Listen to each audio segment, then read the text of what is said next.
સુરતમાં 600 રૂપિયાની લાલચ આપીને નાદાધામ બાળકીને ઉપાડી ગયો અને આચર્યું દુષ્કર્મ. 12 કલાકમાં જ આરોપી આવ્યો પોલીસના સકંજામાં. પાંડેસરા વિસ્તારમાંથી ગુમ થયેલી માસૂમ 10 વર્ષની બાળકી જાહેર રસ્તા પર મળી આવી. મળતા અહેવાલ પ્રમાણે આ 10 વર્ષની બાળકી સિવિલ 4 રસ્તા ખાતેથી ઇજાગ્રસ્ત હાલતમાં મળી આવી હતી. બીજી તરફ સારવાર અર્થે સુરત નવી સિવિલ હોસ્પિટલ ખાતે ખસેડવામાં આવી હતી. નવી સિવિલ હોસ્પિટલમાં મેડિકલ તપાસ દરમિયાન બાળકી જોડે દુષ્કર્મ આચરવામાં આવ્યું હોવાનું બહાર આવ્યું હતું. આ મામલે સુરત ક્રાઇમ બ્રાન્ચ અને પાંડેસરા પોલીસ દ્વારા તપાસ હાથ ધરવામાં આવી હતી. જે તપાસના અંતે સુરત ક્રાઇમ બ્રાન્ચની 12 કલાકની મહામહેનત અને પીઆઈ 10 પીએસઆઈ સહિત 80 જેટલા પોલીસ માણસોના સ્ટાફ સહિત સીસીટીવી તેમજ હ્યુમન ઇન્ટેલિજન્સના આધારે ગુનાનો ભેદ ઉકેલી કાઢી નારાધામ આરોપીને કડોદરાના વરેલી ખાતેથી ઝડપી પાડવામાં આવ્યો. તમામ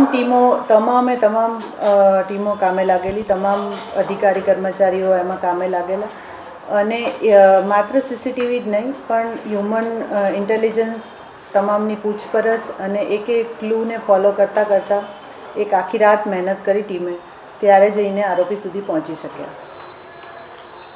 ઘટના જ્યારે બની ત્યારે આરોપીને શોધ માટે કેવું આખું બ્લાઇન્ડ કેસ હતો અને કઈ રીતે આમાં એક કડી મળતી ગઈ આરોપી સુધી પોલીસ પહોંચી?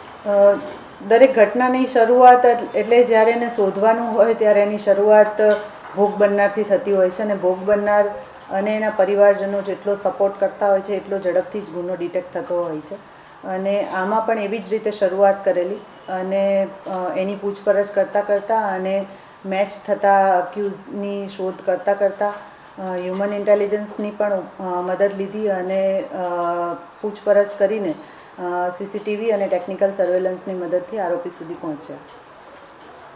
આરોપી જે છે એ બાળકીને સુરતથી ક્યાં કઈ જગ્યાએ લઈ ગયો અને ક્યાંથી ઓટોમાં બેસાડીને પાછી મોકલી? પાંડેસરા વિસ્તારથી જ એણે બાળકીને લીધેલી અને વરેલી કડોદરા છે એનું જ્યાં એ રૂમ રાખીને રહે છે ત્યાં એને લઈ ગયેલું. આ છોકરીને કેમ ટાર્ગેટ કર્યું છે? આ બાળકી છે જે વિસ્તારમાં પોતે આવેલો હતો એ વિસ્તારમાં જ બહાર એકલી રમતી હતી અને એની એકલતાનો લાભ લઈને એ બાળકીને લઈ ગયેલો.